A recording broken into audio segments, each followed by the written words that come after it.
Indian education commission. क्या आप लोग जानते हैं इंडियन एजुकेशन कमीशन 1882 को किस नाम से जानते हैं? मैं बताती हूँ। Indian education commission 1882 is also known as Hunter commission. इसे हंटर कमीशन के नाम से भी हम जानते हैं। ठीक है, क्या आप जानते हैं कि इसने कितने रिकमेंडेशंस दिए थे? So let me tell you. Indian education commission had given 220 recommendation. 220 recommendations जो हैं वो इंडियन एजुकेशन कमीशन ने दिए थे। अब बात करते हैं थोड़ा सा इसके बैकग्राउंड के बारे में। तो 1857, अब तो सभी को याद होगा 1857 एक क्रूशियल ईयर था। रिवोल्ट ऑफ 1857 हुआ था। क्या हुआ था आखिर रिवोल्ट ऑफ 1857 के बाद? सो रिवोल्ट ऑफ 1857 के बाद जितना हमें पता है कि पावर जो है वो शिफ्ट हो गई थी क्राउन के पास। सो क्राउन ने क्या किया, उन्होंने रिप्रेजेंटेटिव अपॉइंट किए इंडिया में, और उस टाइम में इंडिया के रिप्रेजेंटेटिव कम वॉइस रॉय थे लॉर्ड रिपन। ठीक है, उस टाइम इंडिया के वॉइस रॉय कौन थे? Lord Ripon. ठीक है, सो इन्हें कहा गया कि आप इंडिया में एजुकेशन पर ध्यान दें, इंडिया के लोगों को एडुकेट करें। तो लॉर्ड रिपन ने क्या किया, on the year 1882 February 3rd, Feb 3 1882 को इन्होंने एक कमीशन अपॉइंट करी, इंडियन एजुकेशन कमीशन, और इसके चेयरमैन कौन थे? William Hunter. इसके चेयरमैन थे विलियम हंटर। ठीक है, ये चीज हमें याद रखनी है। इसके चेयरमैन कौन थे? William Hunter.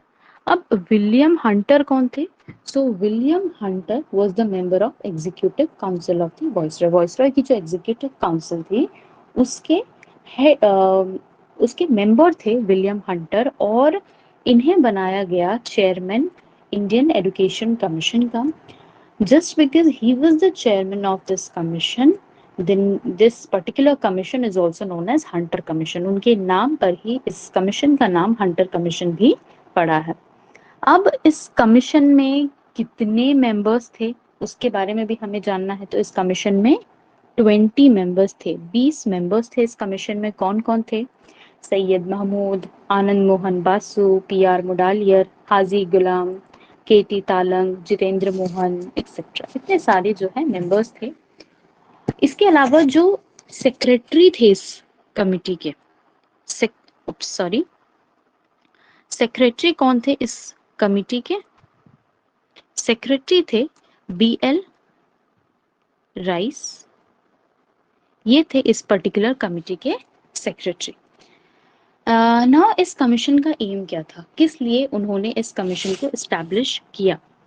सो इस कमीशन का मेन मोटिव था कि प्राइमरी एजुकेशन की पोजीशन को असेस करना, प्राइमरी एजुकेशन की क्या स्थिति है इंडिया में उस चीज को देखना, इसके बाद मिशनरीज क्या काम कर रहे हैं उस चीज को ध्यान देना, इसके अलावा ग्रांट इन एड सिस्टम की जो जरूरत है वो इंडिया में है भी कि नहीं उस चीज के बारे में ध्यान देना, फिर क्या क्या प्रॉब्लम्स है एजुकेशन में उन चीज को देखना, उन प्रॉब्लम्स को समझना, साथ ही साथ उनके लिए मेजर्स जो है वो सजेस्ट करना। ये थी इस कमीशन की ड्यूटी। कमीशन को ये सारी ड्यूटीज जो है वो दी गई थी। अब इस कमीशन ने क्या किया, रिपोर्ट सबमिट किया। मैंने जैसे बता दिया कि इस कमीशन ने कितने रिकमेंडेशंस दिए थे, 220 रिकमेंडेशंस जो है इस कमीशन ने दे दिए थे। ये 220 रिकमेंडेशंस जो थे ये 700 पेजेस में लिखे गए थे। ठीक है, कितने पेजेस में? 700 पेजेस में। और 10 महीने लगे, 10 महीने लगे इस पर्टिकुलर रिकमेंडेशन को प्रिपेयर करने में, और इन 700 पेजेस के रिकमेंडेशंस को प्रिपेयर करने में। ठीक है, अब इसे क्या कहते हैं, हंटर कमीशन को हम वुड्स डिस्पैच का एनलार्ज वर्जन भी कहते हैं। ठीक है, इसे हम वुड्स डिस्पैच का एनलार्ज्ड वर्जन भी कहते हैं, ये चीज याद रखनी है। ठीक है, अब बात करते हैं प्राइमरी एजुकेशन की। तो प्राइमरी एजुकेशन में इन्होंने क्या क्या रिकमेंडेशन दिए? पहला, पॉलिसी फॉर प्राइमरी एजुकेशन। तो प्राइमरी एजुकेशन की पॉलिसी के बारे में इन्होंने क्या कहा? तो primary education should be related to life. Primary education कैसा होना चाहिए? लाइफ से रिलेटेड होना चाहिए। प्रैक्टिकल नॉलेज बच्चों को दी जानी चाहिए, साथ ही साथ यूजफुल नॉलेज जो है वो बच्चों को दी जानी चाहिए। नॉलेज ऐसी दो कि बच्चे जो है वो सेल्फ डिपेंडेंट बने, ये इनका कहना था। और इन्होंने कहा कि नॉलेज जो है वो हम मदर टंग से ही देंगे। इसके बाद इन्होंने क्या कहा कि जो लोग प्राइमरी एजुकेशन लेंगे उन्हें ही आगे जाकर के जॉब दी जाएगी, इसके अलावा जो लोग नहीं लेंगे उन्हें आगे जाकर के जॉब नहीं दी जाएगी। देन सेकेंड इन्होंने क्या रिकमेंडेशन दिया, management of the primary education. Primary education को कौन मैनेज करेंगे, तो इन्होंने क्या किया कि रिस्पॉन्सिबिलिटी दे दी डिस्ट्रिक्ट बोर्ड्स को या फिर म्युनिसिपल बोर्ड्स को, ठीक है, उस टाउन उस पर्टिकुलर एरिया के जो डिस्ट्रिक्ट बोर्ड से या म्युनिसिपल बोर्ड से उन्हें responsibility they the primary education को मैनेज करने का। फिर उन्होंने कहा कि अब प्राइमरी स्कूल्स में पढ़ाने के लिए क्या चाहिए, टीचर्स चाहिए। टीचर्स कैसे चाहिए, तो ट्रेन्ड टीचर्स चाहिए।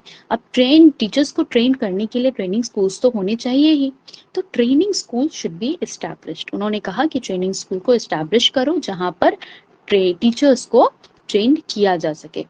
इसके अलावा उन्होंने कहा कि inspectors of schools should take personal interest in the organisation. School के लिए इंस्पेक्टर्स जो है वो जो पढ़ाई की देखरेख करे कि पढ़ाई सही से हो रही है या नहीं, उन सब के लिए स्कूल इंस्पेक्टर्स भी अपॉइंट किए जाने चाहिए।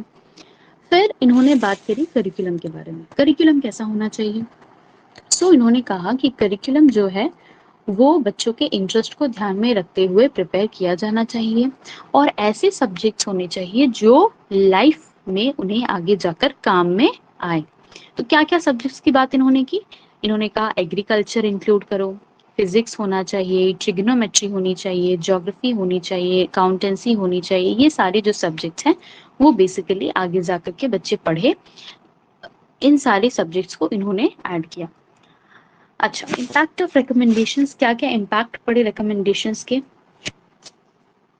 अच्छा, क्या क्या इम्पैक्ट थे इस रिकमेंडेशन के, तो इससे क्या हुआ कि ऑब्वियसली इतने सारे रिकमेंडेशंस देने के बाद प्राइमरी एजुकेशन जो है काफ़ी इम्प्रूव हुआ।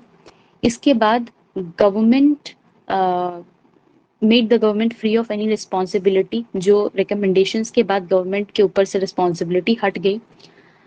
हंटर कमीशन के अंडर बहुत सारे इंडिजीनियस स्कूल्स जो है वो इस्टेब्लिश किए गए जहाँ पर इंडिजीनियस प्राइमरी एजुकेशन जो है वो बच्चों को दी जाने लगी।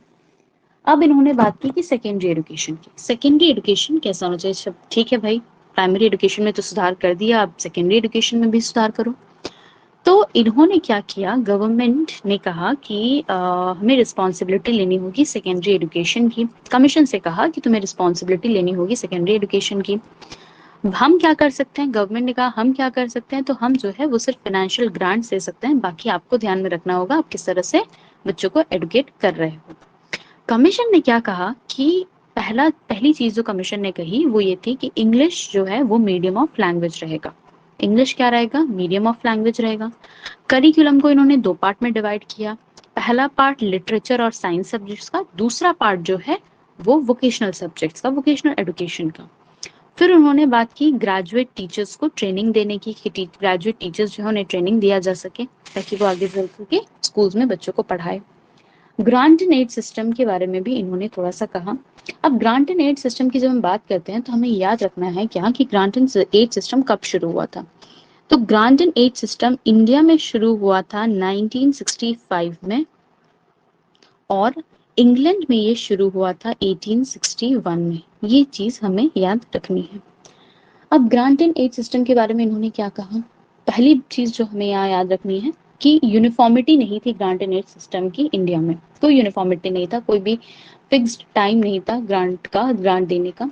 तो मद्रास में क्या होता था, मद्रास में टीचर्स की सैलरी के बेसिस पर उन्हें ग्रांट्स दिए जाते थे।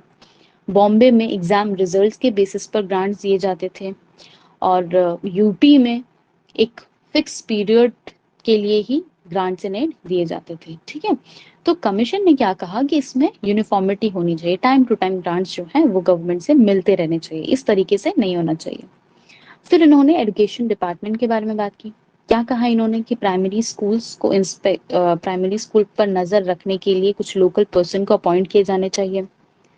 नंबर ऑफ स्कूल इंस्पेक्टर्स जो है वो बढ़े जाने चाहिए। इसके बाद इनको सैलरी अच्छी खासी दी जानी चाहिए ताकि ये स्कूल में जाएं और वहाँ के एजुकेशन का जायजा लें। फिर उन्होंने कहा कि इंडियंस को ही अपॉइंट किया जाना चाहिए एज इंस्पेक्टर्स। तो ये सारी चीजें इन्होंने बोली सेकेंडरी एजुकेशन के लिए। फिर थर्ड हमारा है हायर एजुकेशन। हायर एजुकेशन के लिए इन्होंने क्या कहा, अगेन ग्रांट्स एंड एड इन्होंने कहा कि ग्रांट्स जो है वो डिटरमाइन किए जाने चाहिए टीचर्स के स्ट्रेंथ को देखते हुए, बच्चों के स्ट्रेंथ को देखते हुए, उनकी नीड्स को देखते हुए, कैपेसिटी को ध्यान में रखते हुए ग्रांट जो है वो प्रोवाइड किए जाने चाहिए। अब ग्रांट्स किसके किसके लिए प्रोवाइड किए जाने चाहिए, तो हायर एजुकेशन बेसिकली जो जो कॉलेज जो है हायर एजुकेशन प्रोवाइड कर रही है उन्हें ग्रांट्स दिया जाना चाहिए लेबोरेटरीज को इस्टेब्लिश करने के लिए, रीडिंग रूम्स बनाने के लिए, लाइब्रेरीज बनाने के लिए, इक्विपमेंट्स बनाने के लिए, साइंस रूम्स बनाने के लिए, बिल्डिंग्स बनाने के लिए, फर्नीचर्स बनाने के लिए ग्रांट्स जो है वो प्रोवाइड किए जाने चाहिए। फिर उन्होंने कहा कि बहुत सारे सब्जेक्ट जो है वो इंक्लूड किए जाने चाहिए। इसके बाद जो डिजर्विंग है उन्हें स्कॉलरशिप जरूर दी जानी चाहिए। सो ये सारी चीजें जो है इन्होंने कहा, किसके लिए इन्होंने कहा ये सारी चीजें, हायर एजुकेशन के लिए। ठीक है, आई होप यहाँ तक आपको सारी चीजें क्लियर हैं। Thank you for joining in, thank you for listening to me.